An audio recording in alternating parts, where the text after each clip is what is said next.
Suite de la correction des activités sur le chapitre 7. Et donc on va aborder la nouvelle notion sur la relativité du mouvement. Donc c'est le nom du chapitre.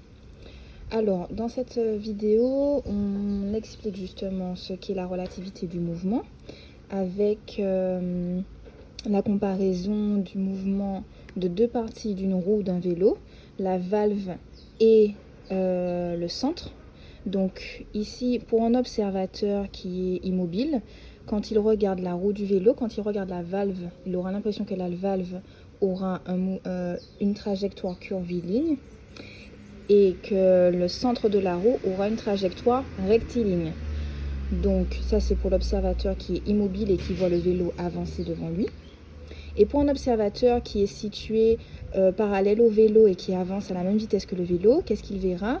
Il verra que le point de la valve va former une trajectoire circulaire alors que le centre de la roue n'aura pas de trajectoire.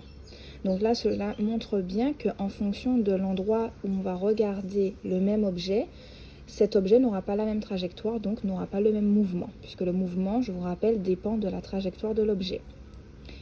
Alors, on peut compléter le à retenir. Le mouvement d'un objet se décrit toujours par rapport à un autre objet de référence qu'on appelle le référentiel. Le mouvement d'un objet est donc relatif. Donc, relatif, c'est-à-dire qu'il dépend du référentiel choisi. En fonction du référentiel, c'est-à-dire en fonction de l'endroit d'où on va regarder le mouvement de l'objet, le mouvement va changer. Donc, on dit que c'est relatif. Alors, il faut regarder cette vidéo et répondre aux questions 1 à 4. Donc, quel est le mouvement de Scrat, c'est-à-dire l'écureuil mâle, de 1 minute 30 à 1 minute 40? Alors, on va se placer à 1 minute 30. Donc, 1 minute 30. On va regarder ce qui se passe. Voilà. Donc, on voit Scrat qui tombe, d'accord, et Scratina aussi. Alors, on voit que Scrat a un mouvement rectiligne accéléré, puisque sa trajectoire va former une droite qui est verticale. Son sens d'ailleurs sera du haut vers le bas. Et il accélère. Donc, la vitesse, le mouvement est rectiligne accéléré. Question 2. Quel est le mouvement de Scrat de 1 minute 40 à 1 minute 50? Alors, donc on va voir ici. Donc à partir de là, donc on a l'impression que Scrat ne bouge pas.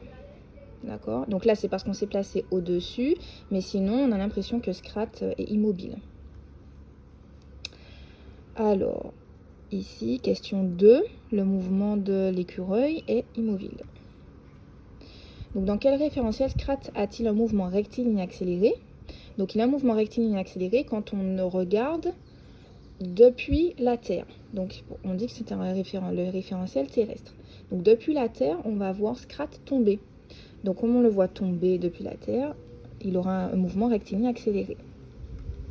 Par contre, quand on se place à la place de Scratina, donc dans le référentiel de Scratina, on a l'impression que Scrat est immobile. Donc quand ils sont les yeux dans les yeux, là, comme ça. Pour Scratina, Scrat ne tombe pas, Scrat ne bouge pas, donc il est immobile. Donc voilà. Question 5, à 1 minute 53, on a l'impression que Scratina remonte. Expliquez pourquoi. Alors on va regarder. Voilà. On a l'impression qu'elle remonte.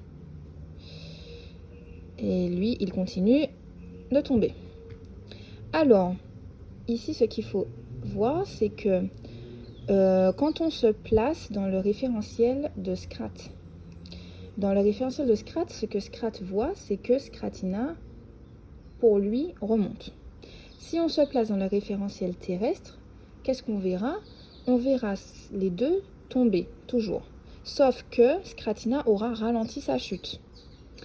Donc, Scrat aura toujours un mouvement rectiligne accéléré et Scratina aura un mouvement rectiligne ralenti. Donc, c'est pour cela que on a l'impression, quand on se place à la place de Scrat, que Scratina remonte. Mais c'est seulement dans le référentiel de Scrat.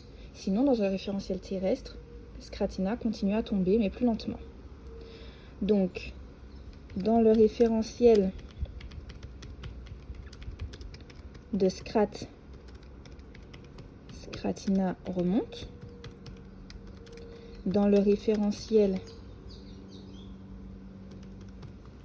terrestre, Scratina a ralenti. C'est fini.